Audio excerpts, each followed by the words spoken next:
సామెతలు 5వ అధ్యాయము. నా కుమారుడా, నా జ్ఞానోపదేశము ఆలకింపుము, వివేకము గల నా బోధకు చెవియొగ్గుము. అప్పుడు నీవు బుద్ధి కలిగి నడుచుకుందువు. తెలివిని బట్టి నీ పెదవులు మాట్లాడును. జారస్త్రీ పెదవుల నుండి తేనె కారును.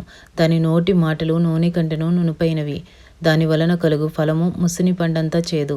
అది రెండంచులు గల కత్తి అంతా పదును గలది. దాని నడతలు మరణమునకు దిగుటకు దారితీయును. దాని అడుగులు పాతాళమునకు చక్కగా చేరును. అది జీవమార్గమును ఏమాత్రమును విచారింపదు. దానికి తెలియకుండానే దాని పాదములు ఇటు అటు తిరుగును. కుమారులారా, నా మాట ఆలకింపుడి, నేను చెప్పు ఉపదేశము నుండి తొలగకుడి. జారస్త్రీయుండు ఛాయకు పోక నీ మార్గము దానికి దూరముగా చేసుకునుము.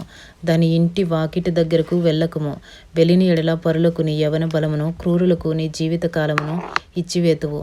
నీ ఆస్తి వలన పరులు తృప్తి పొందుదురు. నీ కష్టార్జితము అన్యుల ఇల్లు చేరును.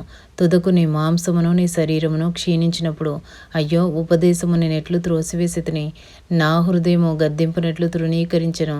నా బోధకుల మాట నేను వినకపోతిని, నా ఉపదేశకులకు నేను చెవియొగ్గలేదు. నేను సమాజ సంఘముల మధ్య నుండి ప్రతి విధమైన దౌష్ట్యమునకు లోబడుటకు కొంచెమే ఎడమాయను అని నీవు చెప్పుకొనుచు మూలుగుచూ నుందువు. నీ సొంత గుండెలోని నీళ్లు పానము చేయము. నీ సొంత బావిలో ఉబుకు జలము త్రాగుము. నీ ఊటలు బయటికి చెదిరిపోదగున, వీధులలో అవి నీటి కాలువగా పారదగున. అన్యులు నీతో కూడా వాటిని అనుభవింపకుండా అవి నీకే ఉండవలెను కదా. నీ ఊట దీవెన నందును. నీ యవనకాలపు భార్య యందు సంతోషింపుము. ఆమె అతి ప్రియమైన లేడి, అందమైన దుప్పి. ఆమె రొమ్ముల వలన నీవు ఎల్లప్పుడూ తృప్తి పొందుచుండుము. ఆమె ప్రేమ చేత నిత్యము బద్ధుడివై ఉండుము. నా కుమారుడా, జారస్త్రీ యందు నీవేళ బద్ధుడివై ఉందువు.